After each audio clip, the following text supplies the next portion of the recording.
শিশুর বই পড়ার অভ্যাস গড়ে তুলবেন যেভাবে। স্মার্টফোনের প্রতি আসক্তি শিশুকে নানাভাবে ক্ষতিগ্রস্ত করে। ডিভাইসের বদলে শিশুর হাতে বই তুলে দিন। ছোটবেলাতেই বই পড়ার অভ্যাস গড়ে উঠলে সারা জীবন স্থায়ী হবে এটি। তবে শিশুর বইয়ের প্রতি ভালোবাসা তৈরি করতে আপনাকে নিতে হবে বেশ কিছু কার্যকরী পদক্ষেপ। একসাথে বই পড়ুন। শিশুকে বই পড়ার সাথে পরিচয় করিয়ে দেওয়ার সবচেয়ে কার্যকর উপায়গুলোর মধ্যে একটি হচ্ছে একসাথে বই ভাগ করে নেওয়া। এই অভ্যাস তাদের ভাষার দক্ষতা বিকাশে সাহায্য করে এবং পাঠক ও শিশুর মধ্যে একটি ঘনিষ্ঠ বন্ধন গড়ে তোলে। শিশুর সঙ্গে বই পড়ুন, তাকে উচ্চস্বরে পড়ে শোনান, তাদের ছবি দেখিয়ে পৃষ্ঠা উল্টে এবং প্রশ্ন জিজ্ঞাসা করে অংশগ্রহণের জন্য উৎসাহিত করুন। পড়াকে আনন্দময় করে তুলুন। শিশুর মনোযোগ আকর্ষণ করতে এবং পড়াকে আনন্দদায়ক করতে গল্পগুলোকে জীবনে আনা অপরিহার্য।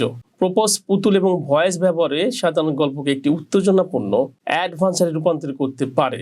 গল্প বলার গতিশীল ধরে রাখুন। 3. খেলায় অক্ষর অন্তর্ভুক্ত করুন। ম্যাচিং গেম, বর্ণমালা, ধাঁধা বা চৌম্বকীয় অক্ষরগুলো খেলার চলে শিখান। এটি শিশুদের অক্ষর চিনতে এবং তাদের শব্দের সাথে যুক্ত করতে সাহায্য করে ও পড়ার ভিত্তি তৈরি করে। 4. পড়ার পর গল্প নিয়ে আলোচনা করুন। শিশুদের সঙ্গে তাদের পড়া গল্প সম্পর্কে আলোচনা করুন। একসাথে একটি বই পড়ার পরে বাবা মা এবং শিক্ষকরা গল্পের প্লট, চরিত্র বা নৈতিকতা সম্পর্কে খোলামেলা প্রশ্ন জিজ্ঞাসা করতে পারেন।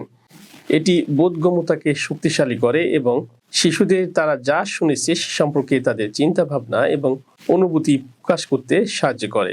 গল্প আলোচনা শিশুর ভাষা বিকাশকে আরও উন্নত করে। বই পড়ার পরিবেশ তৈরি করুন। একটি আরামদায়ক পড়ার স্থান শিশুদের বইয়ের সাথে আরও বেশি সময় কাটাতে উৎসাহিত করে। কুশন, পর্যাপ্ত আলো জরুরি। শিশু নিজের ঘরে বইয়ের তাক বানিয়ে দিতে পারেন। ছবি বা সচিত্র উপস্থাপনা জরুরি।